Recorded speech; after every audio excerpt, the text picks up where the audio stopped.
Assalamualaikum warahmatullahi wabarakatuh. Waalaikumsalam warahmatullahi wabarakatuh.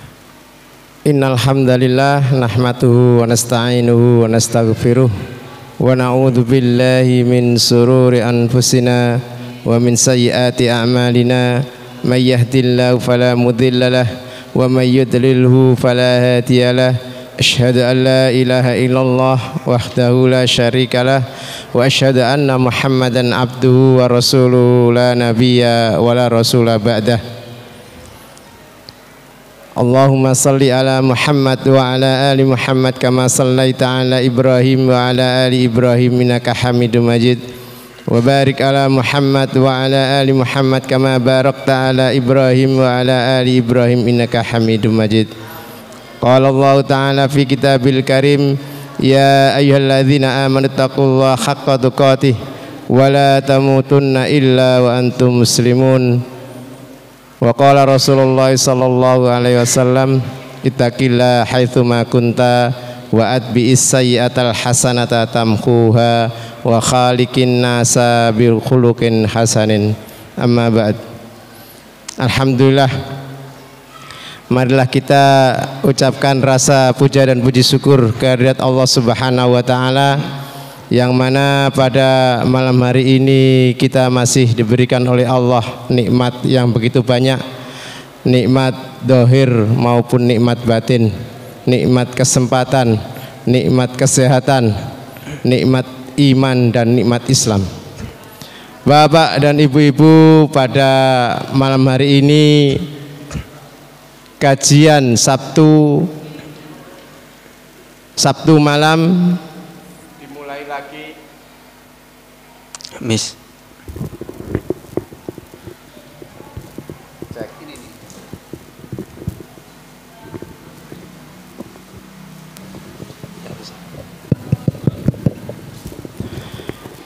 Pada malam hari ini kajian Sabtu malam sudah dimulai lagi, dan yang akan mengisi pada malam hari ini yaitu Ustadz Adam, yang beberapa pekan yang lalu kita libur karena Ustadz Anas ada halangan. Bapak dan ibu-ibu, kajian tafsir Al-Quran surat Al-Baqarah yang akan disampaikan Ustadz Adam, mari kita simak bersama-sama. Waktu dan tempat saya serahkan kepada Ustadz Adam. Monggo Ustadz, tafadhol. Bismillahirrahmanirrahim. Assalamualaikum warahmatullahi wabarakatuh.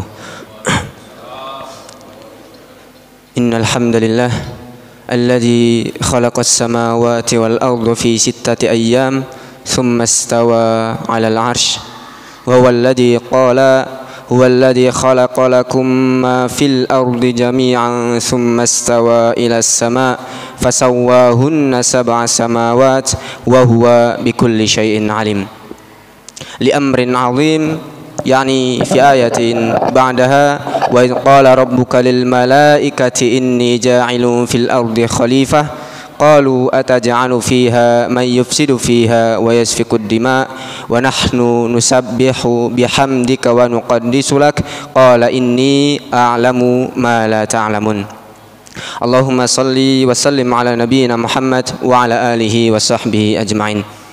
Alhamdulillah, segala puji bagi Allah Subhanahu wa taala yang begitu banyak nikmatnya dilimpahkan kepada kita semua, sampai Allah Subhanahu wa taala menegaskan, wa in ta'uddu ni'matallah, sekiranya kalian berusaha menghitung nikmat Allah Subhanahu wa taala, la tuhsuha, kata Allah, pasti kalian tidak akan mampu menghitung nikmat Allah Subhanahu wa taala.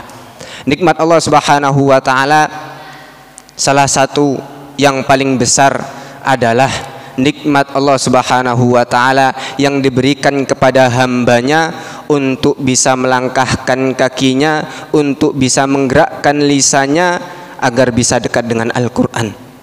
Sebagaimana kata Ibnu Mas'ud radhiyallahu anhu wa ardahu, inna hadhil qulub, sesungguhnya hati-hati ini, yaitu hati manusia, aw'iyatun, adalah sebuah bejana, layaknya sebuah bejana atau wadah. fashghiluha bil Qur'an, maka sibukkanlah hati tersebut dengan Al-Qur'an. Wala tushghiluha bi ghairihi, dan jangan sampai kita menyibukkan hati kita dengan selain Al-Qur'an. Menyibukkan diri dengan Al-Qur'an bisa dengan membacanya, menyibukkan diri dengan Al-Qur'an bisa mentadabburinya, menyibukkan diri dengan Al-Qur'an bisa mengamalkan apa yang telah kita pelajari di dalam Al-Qur'an.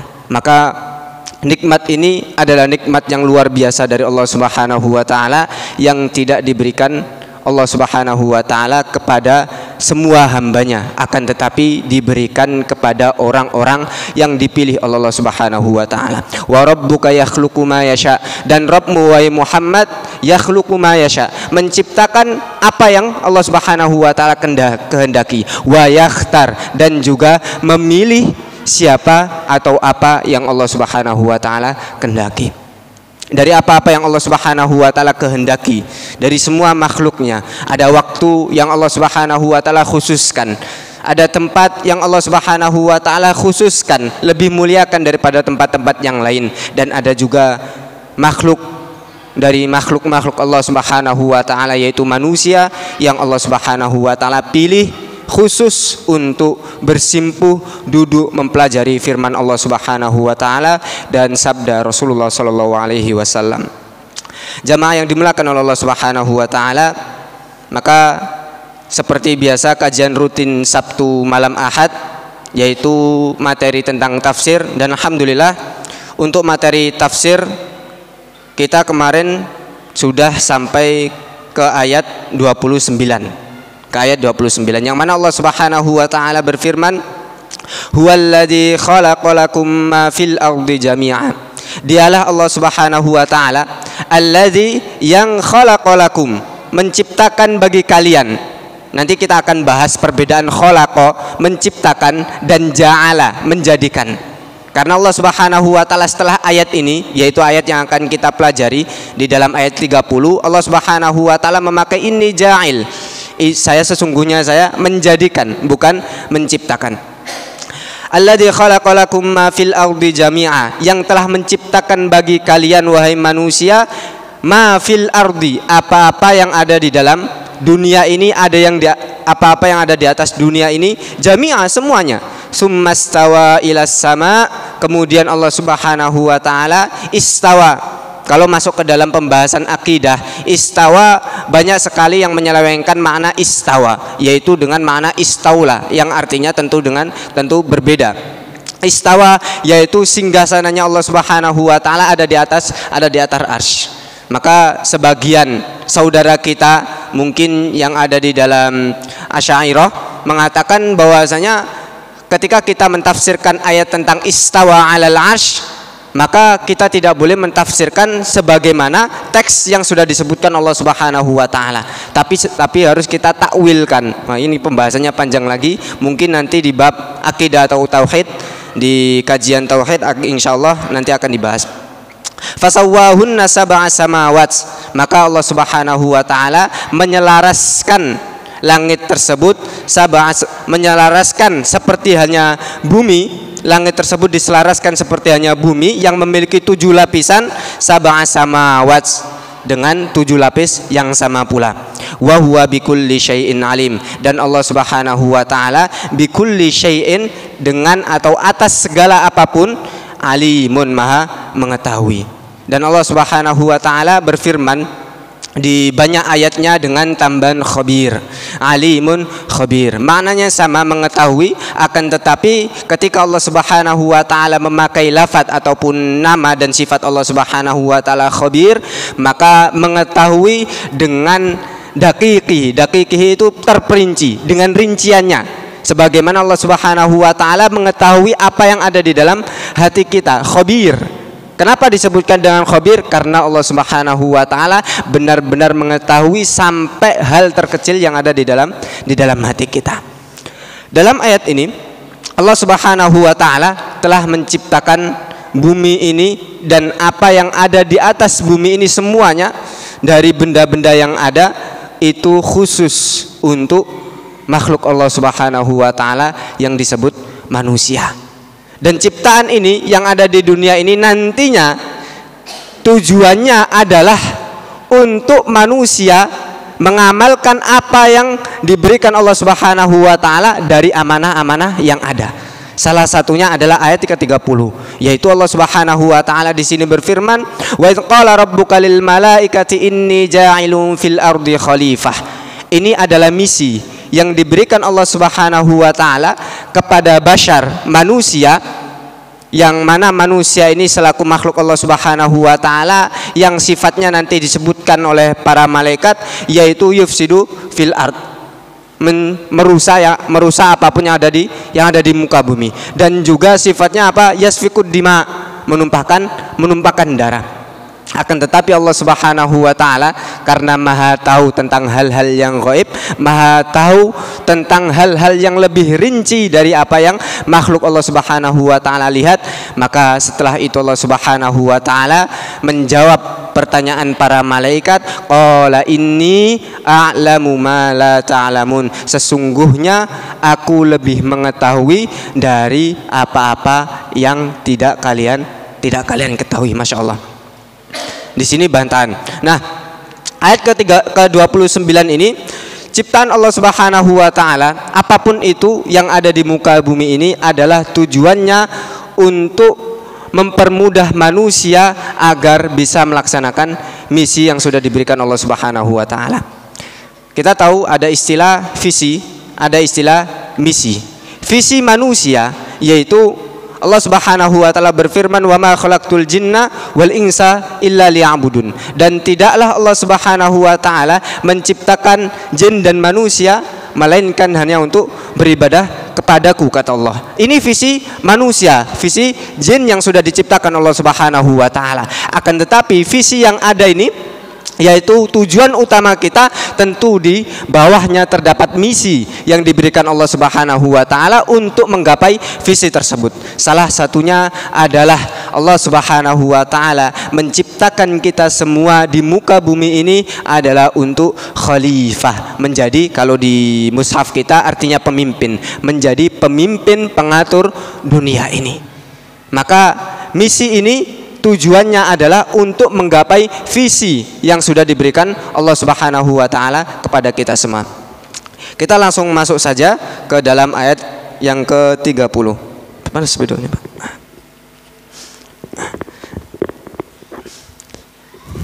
Allah Subhanahu wa taala berfirman, a'udzubillahi minasyaitonirrajim, wa idz qala rabbuka lil malaikah. Yang pertama habis.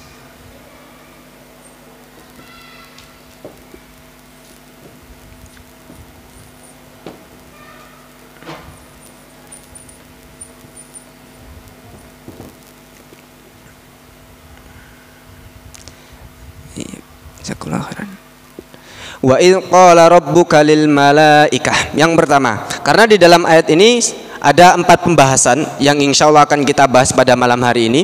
Wa idz qala rabbuka lil malaikah. Yang kedua, inni ja'ilun fil ardi khalifah.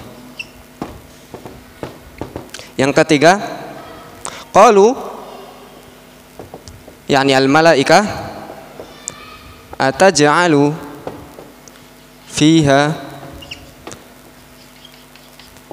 man yufsidu fiha, ataj'alu fiha man bagaimana itu, Pak? Ataj'alu fiha man yufsidu fiha wa yasfikud dima.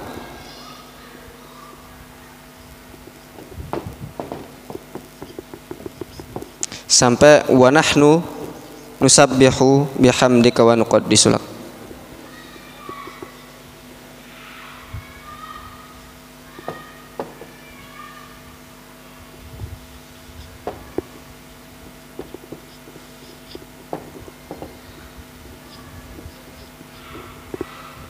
Terus jawaban Allah Subhanahu wa taala, qala inni a'lamu ma la ta'lamun.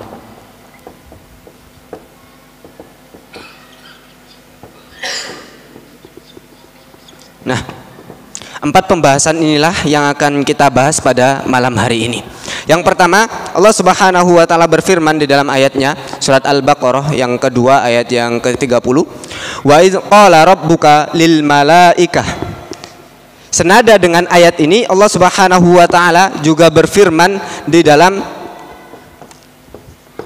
surat yang ke-15 ayat ke-28, yaitu surat Al-Hijr. Di situ Allah Subhanahu wa taala membuka ayatnya juga, wa idz qala rabbuka lil malaikah.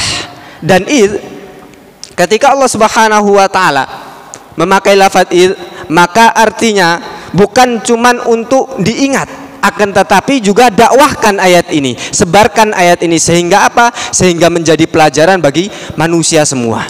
Wa idz qala rabbuka lil malaikah, dan ingatlah serta dakwahkan ayat ini, viralkan ayat ini. Kapan itu? Ketika Allah Subhanahu wa taala mengatakan kepada para malaikat. Di sini malaikat memakai lafaz jamak.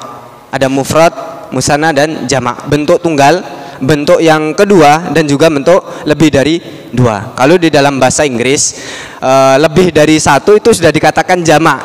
Tapi kalau dalam bahasa Arab tidak. Dalam bahasa Arab itu ada satu, dua, lebih dari dua, yaitu jamak. Ketika Allah Subhanahu wa taala ataupun orang-orang Arab menggunakan kata lafaz jamak, bentuk jamak, bukan berarti itu mencakup semuanya. Bukan berarti mencakup semuanya, akan tetapi terkadang hanya mencakup sebagian saja. Dan makhluk Allah Subhanahu wa taala yang namanya malaikat itu jumlahnya banyak sekali. Dan hanya Allah Subhanahu wa taala yang tahu. Sebagaimana yang kita ketahui, di atas Ka'bah itu ada namanya Baitul Izzah. Baitul Izzah, lurusnya Ka'bah, di atasnya Ka'bah di langit pertama ada yang namanya Baitul Izzah, tempat diturunkannya Al-Qur'an secara utuh.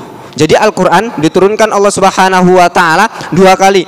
Pertama diturunkan secara utuh di Baitul Izzah tadi, dan yang kedua diturunkan secara berangsur-angsur kepada Nabi kita Muhammad sallallahu alaihi wasallam dari Baitul Izzah kemudian ke dunia. Nah, di Baitul Izzah kata Rasulullah sallallahu alaihi wasallam menjelaskan, setiap harinya ada ratusan ribu bahkan jutaan malaikat yang tawaf di Baitul Izzah. Dan kemudian malaikat yang begitu banyak jumlahnya ketika sudah melakukan tawaf lantas pergi dan tidak kembali lagi. Setiap hari itu, bayangkan berapa jumlahnya malaikat. Setiap hari seperti itu, dan ketika sudah pergi tidak kembali lagi ke Baitul Izzah. Saking banyaknya jumlah para malaikat. Di sini Allah Subhanahu wa taala berfirman, wa idz qala rabbuka lil malaikah. Al malaikah di sini maknanya bukan berarti semua malaikat. Bukan berarti semua malaikat dikatakan oleh Allah Subhanahu wa taala, akan tetapi sebagian malaikat saja. Kemudian di dalam ayat yang lain juga Allah Subhanahu wa taala berfirman, redaksinya sama, wa idz qala rabbuka lil malaikah. Akan tetapi lanjutannya akan berbeda. Awalnya sama, lanjutan ayat tersebut akan berbeda. Yang di dalam surat Al-Baqarah Allah Subhanahu wa taala melanjutkan, inni ja'ilun fil ardi khalifah. Kita bahas ini terlebih dahulu. Inni di dalam bahasa Arab, ini itu berasal dari dua kata, inna dan yaul mutakallim. Inna dan ya. Inna itu apa? Inna itu harfu nasbin wa ta'kidin, huruf nasab. Waduh, huruf nasab ya apa? Huruf nasab itu dalam pelajaran nahwu. Huruf nasab kalau di dalam pelajaran nahwu dan di dalam bahasa Arab artinya adalah sesuatu yang menancap dengan kuat sekali. Seperti nasaba rajulun al-'asa fil ard. Seseorang menancapkan tongkat di bumi. Maksudnya apa? Menancapkan dengan kuat sehingga susah untuk dicabut. Itu nasab. Dan taukid adalah penegasan. Sebagaimana yang kita tahu ketika di dalam Al-Qur'an ataupun di dalam hadis dan bahasa-bahasa Arab yang lain, ketika ada huruf inna maka berarti sebuah penegasan. Ini sesungguhnya aku, berasal dari dua kata inna, yaitu huruf nasab dan juga huruf taukid, dan juga ya mutakallim yang artinya saya. Maka di sini bukan hanya sekedar penegasan, akan tetapi Allah Subhanahu wa taala mengabarkan kepada para malaikat, ini sesungguhnya aku, maka kuatkanlah di dalam hatimu bahwasanya tidak ada zat yang mampu menjadikan hal ini kecuali aku. Karena huruf nasab dan juga huruf penekanan. Ini ja'ilun berasal dari kata ja'ala yaj'alu. Nah, ini nanti akan ada pembahasannya. Ja'ala menjadikan.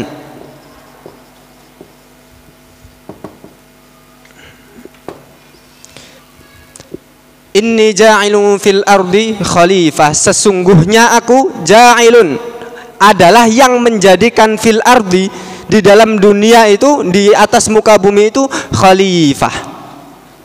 Arti yang kita pahami yaitu sebuah pemimpin, seorang pemimpin. Ja'ala artinya menjadikan. Ja'il orang yang menjadikan.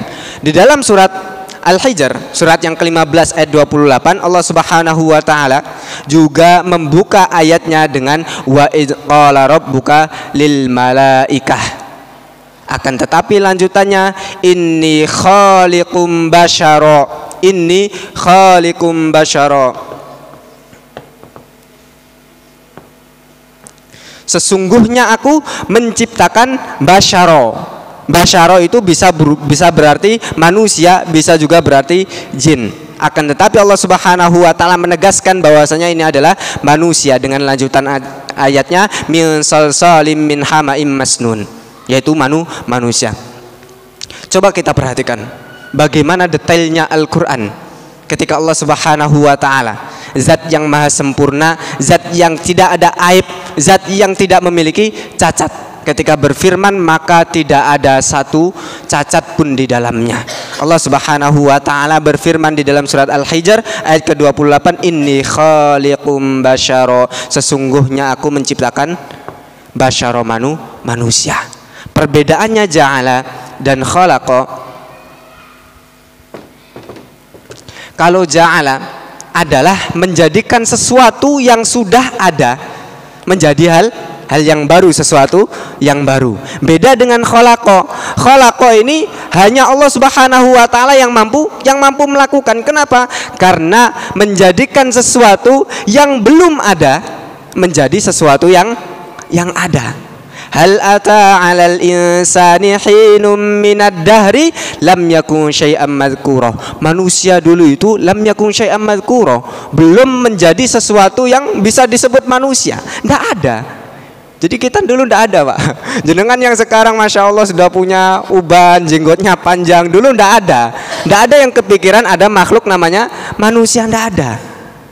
Tapi Allah Subhanahu wa taala yang maha mampu, yang maha sempurna, memiliki sifat khalaqa, menciptakan. Makanya tidak ada khaliq, pencipta, selain Allah Subhanahu wa taala menciptakan.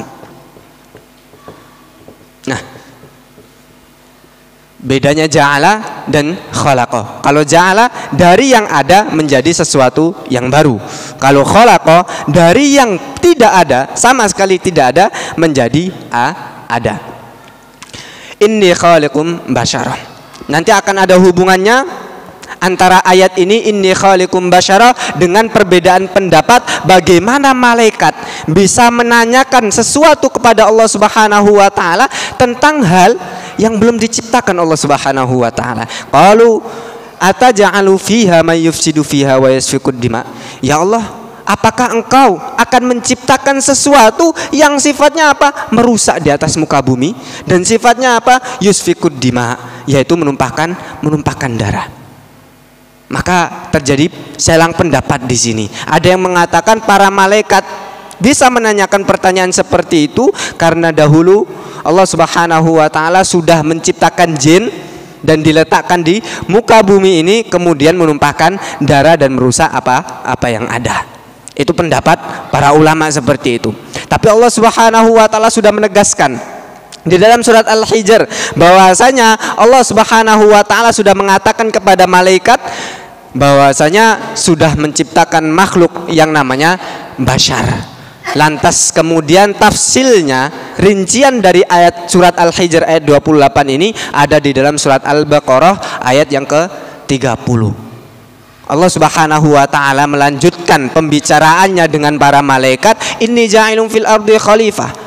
Dari bashar yang aku ciptakan ini, manusia yang telah aku ciptakan ini, aku jadikan mereka seorang pemimpin.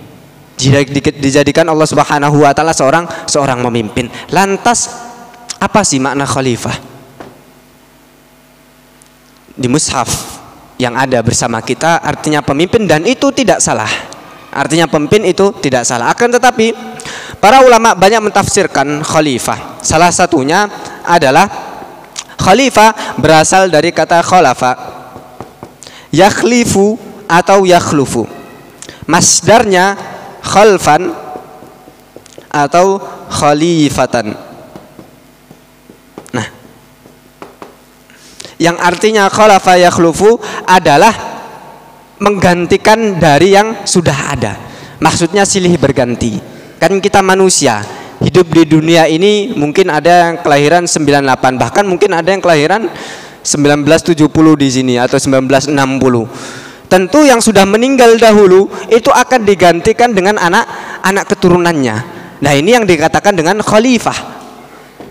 Sesuatu yang terus berganti, sesuatu yang terus ada pembaharunya. Makanya dikatakan dengan khalifah. Sebagaimana Allah Subhanahu wa taala berfirman di dalam surat Al-A'raf ayat yang ke-59. Allah Subhanahu wa taala berfirman, A'udzubillahi minasyaitonirrajim. Di situ Allah Subhanahu wa taala mengartikan khalfun adha'u sholata wattaba'u asyahawat. Itu surat Maryam. Kita buka surat Al-A'raf ayat yang ke-59. Allah Subhanahu wa taala di sini ayat 69. Mana ayatnya ini? Astagfirullahaladzim.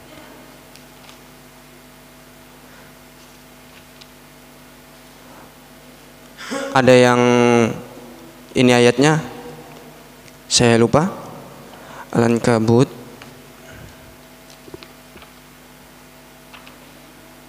Di situ Allah Subhanahu wa taala, langsung saja Allah Subhanahu wa taala di ayat yang lain menegaskan bahwasanya akan ada manusia-manusia yang nantinya akan meninggalkan anak keturunannya dan menggantikan anak keturunannya, menggantikan orang-orang terdahulu yang dahulunya mereka itu adha'us shalah, yaitu melantarkan salat, wattaba'u syahwat, dan juga mengikuti syahwat, hawa nafsu mereka. Maka arti dari khalifah adalah sesuatu yang silih berganti. Ketika sudah tiada maka ada yang menggantikan, dan sifatnya khalifah pemimpin adalah seperti itu, sebagaimana yang dicontohkan oleh Rasulullah Shallallahu Alaihi Wasallam.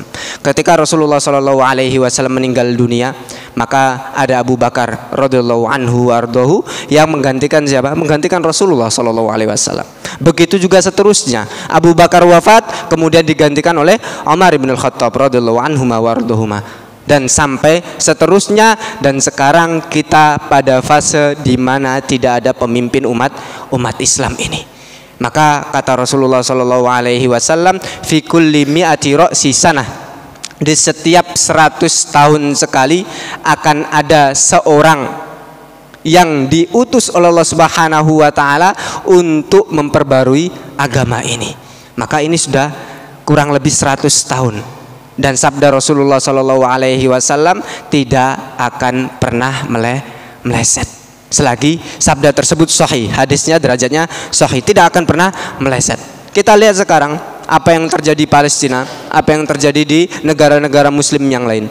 Muslim dibantai, Muslim dianiaya. Bahkan sekarang kabar yang terjadi di Palestina, di Gaza, tidak ada tempat yang bisa mereka jadikan untuk berlindung ataupun istirahat. Kenapa? Karena sudah diporak-porandakan. Maka tinggal menunggu waktu saja sehingga Allah Subhanahu wa taala mengutus seorang laki-laki, tidak perempuan. Karena apa? Pemimpin sifatnya adalah laki-laki.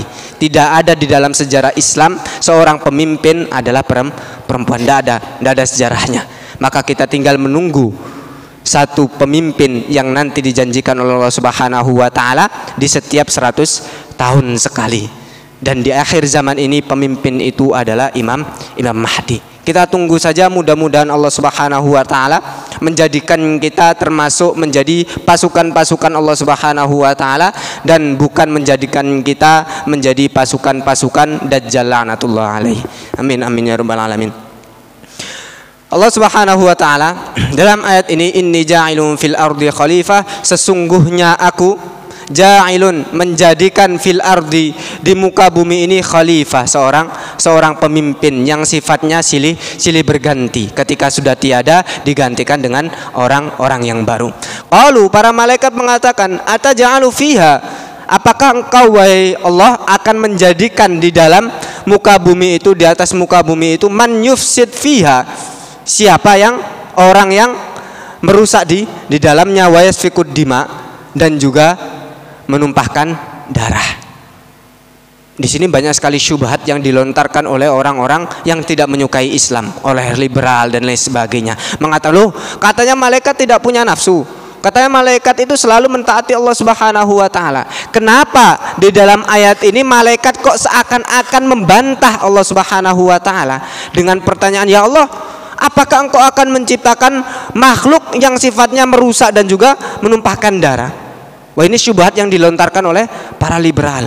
Maka jawaban kita, pertanyaan ini bukanlah pertanyaan untuk membangkang terhadap Allah, bukanlah pertanyaan untuk menentang Allah Subhanahu wa taala. Akan tetapi pertanyaan ini adalah murni karena para malaikat dahulunya, sebagaimana pendapat yang pertama, pernah menjumpai makhluk yang diutus oleh Allah Subhanahu wa taala di muka bumi ini dan sifatnya adalah merusak serta menumpahkan darah. Dan juga tafsiran di dalam surat Al-Hijr, Allah Subhanahu wa taala sudah mengatakan pada para malaikat akan menciptakan manusia, dan para malaikat menanyakan hal ini supaya para malaikat mengetahui apa yang Allah Subhanahu wa taala ketahui. Makanya Allah Subhanahu wa taala melanjutkan, qala inni a'lamu ma la ta'lamun, sesungguhnya aku mengetahui, a'lam, lebih mengetahui, mala ta'lamun, apa yang tidak kalian ketahui. Masya Allah, Allah Subhanahu wa ta'ala di dalam Al-Qur'annya ketika berfirman tentu tidak ada kekurangannya sama sekali. La raiba fihi dzalikal kitab, itulah kitab Allah Subhanahu wa ta'ala, yaitu Al-Qur'an. Tidak ada keraguan sama sekali di dalamnya. Karena tidak ada keraguan di dalamnya, maka Al-Quran ini, kata Allah Subhanahu wa ta'ala, syahrul Ramadan alladzi unzila fihi Al-Quran, di bulan Ramadan itulah diturunkannya Al-Quran, hudan linnas, sebagai petunjuk bagi manusia, petunjuk ketika mereka masih hidup di dunia ini untuk mencari keberhasilan di dunia, hasanah di dunia, ataupun petunjuk untuk mencari hasanah di akhirat nanti. Maka khalifah yang Allah Subhanahu wa ta'ala misikan kepada kita semua dan berikan kuncinya kepada kita semua, yaitu kita harus berpegang teguh kepada Al-Quran ini. Kata Rasulullah sallallahu alaihi wasallam, taraktu fikum amrayni, aku telah meninggalkan dua hal yang mana lan tadillu ma tamassaktum bihima, kalian tidak akan pernah tersesat ketika kalian berpegang teguh kepada dua hal ini. Apa itu? Kitab Allah, kitabnya Allah Subhanahu wa ta'ala, yaitu Al-Quran, wa sunnata rasulih, dan sunnah Rasulullah sallallahu alaihi wasallam. Maka sungguh nikmat yang luar biasa ketika kita di sini masih bisa duduk bersimpuh untuk mempelajari firman Allah Subhanahu wa ta'ala. Walaupun masih belum maksimal yang kita lakukan, tentu banyak sekali kekurangan, sehingga kita perlu terus bersyukur pada Allah Subhanahu wa ta'ala. Dan Allah Subhanahu wa ta'ala sebagaimana firman-Nya, la in syakartum la azidannakum, ketika kita terus bersyukur, nikmat itu akan terus ditambah oleh Allah Subhanahu wa ta'ala. Jamaah yang dimuliakan oleh Allah Subhanahu wa ta'ala, Allah Subhanahu wa ta'ala melanjutkan ayatnya, wa 'allama Adam al-asma'a kullaha thumma 'aradahum 'alal malaikah faqala anbi'uni bi asma'i haula in kuntum shadiqin. Dalam ayat ini adalah kunci kunci Allah Subhanahu wa taala yang diberikan kepada Nabi kita Muhammad sallallahu alaihi wasallam untuk mengemban misi sebagai khalifah. Kuncinya adalah satu, yaitu ilmu. Maka mustahil ada seorang pemimpin yang dia itu bodoh. Mustahil ada seorang pemimpin yang dipilih oleh umat ini dan dia itu bodoh. Dan tidak boleh kita memilih pemimpin yang sifatnya bodoh tentang agama ini. Bagaimana dia mau memimpin orang banyak sedangkan dia bodoh tentang agama ini?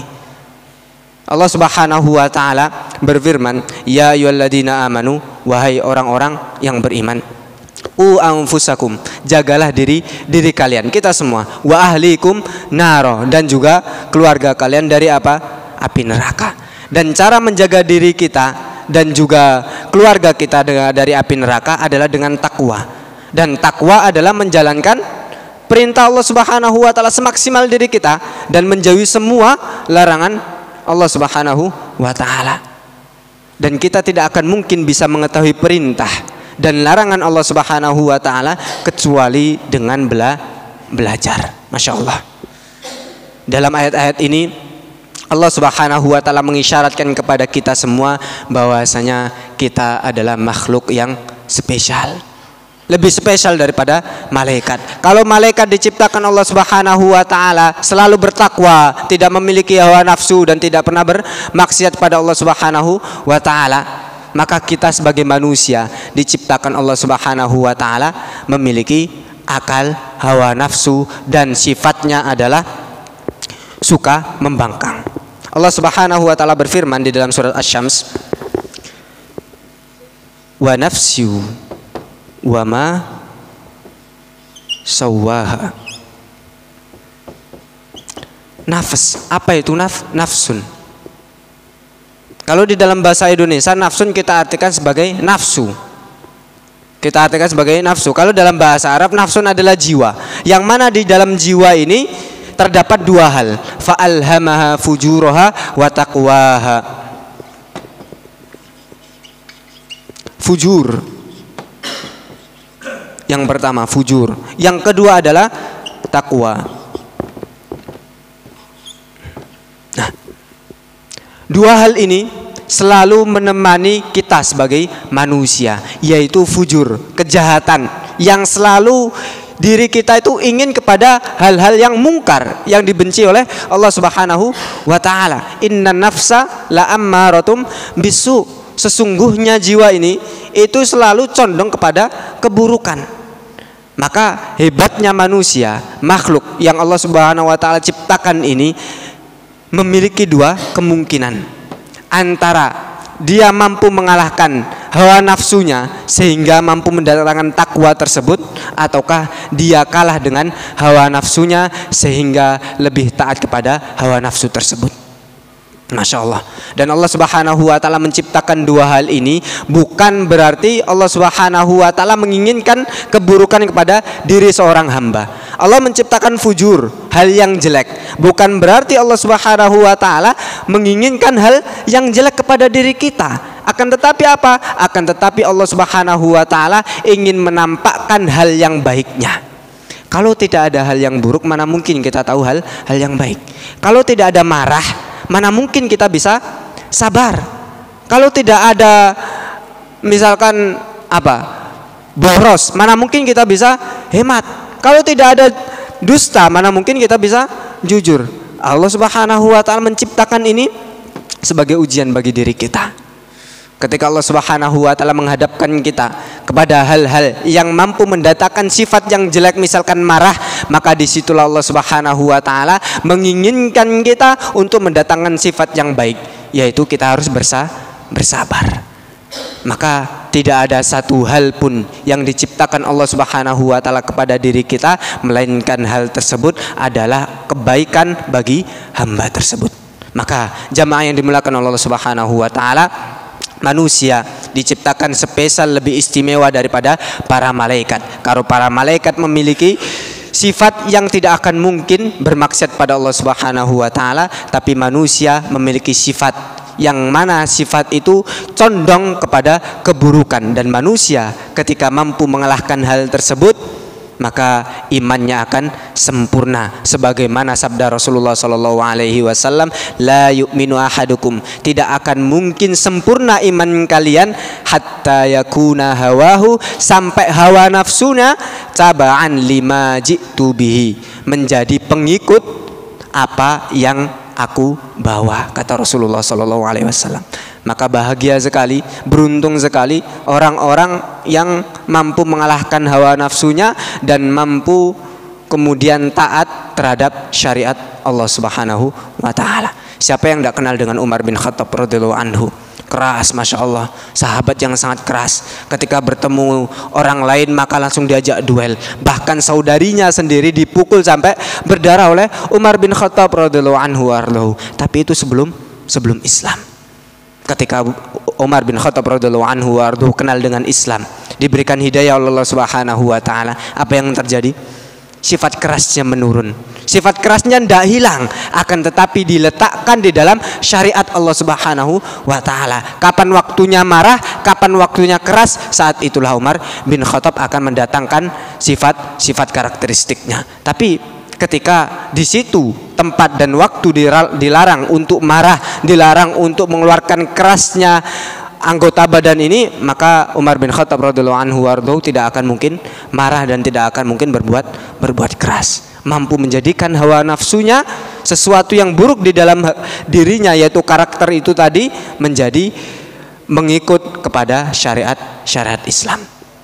Pernah sekali Umar bin Khattab radhiyallahu anhu waktu itu perang Khandaq, dan karena saking gentingnya perang Khandaq yang mana kaum muslimin saat itu dikepung oleh orang-orang kafir di seluruh penjuru, saat itu Rasulullah Muhammad SAW dan para sahabat radhiyallahu anhum tidak sempat melaksanakan sholat asar tepat waktu. Lantas Umar bin Khattab radhiyallahu anhu datang kepada Rasulullah dan mengadu kepada Rasulullah, ya Rasulullah, orang-orang kafir ini, dan dipisui, mencemooh, mencaci maki mereka dengan kata-kata yang kotor sekali. Dan ini menunjukkan bahwasanya ketika ada orang-orang kafir yang kurang ajar terhadap orang-orang Islam, maka kita boleh mencemooh mereka, kita boleh menghina mereka dengan hinaan yang nyelekit, dengan hinaan yang parah, boleh. Karena Rasulullah SAW tidak menegur Umar bin Khattab radhiyallahu anhu warḍahu. Jemaah yang dimuliakan Allah Subhanahu wa taala, ini ayat-ayat yang mana menunjukkan keistimewaan kita sebagai umat manusia, dan dalam ayat-ayat ini Allah Subhanahu wa taala memberikan kita misi, yaitu misi sebagai khalifah yang memimpin dunia ini. Dan namanya pemimpin harus memiliki ilmu tentang dunia dan juga ilmu tentang akhirat, sehingga misi tersebut mampu menjadikan langkah agar mencapai tujuan visi yang ada, yaitu beribadah taat kepada Allah Subhanahu wa taala. Mungkin hanya ini karena memang sudah waktu masuk Isya. Kita cukupkan sekian. Ada pertanyaan nanti? Ya. Sebelumnya kita buka sesi tanya jawab bagi bapak dan ibu-ibu yang mau menanyakan apa yang disampaikan oleh Ustadz Adam, 3 ayat tadi, mulai ayat 29, ayat 30 sampai 31. Monggo, yang belum dipahami monggo ditanyakan.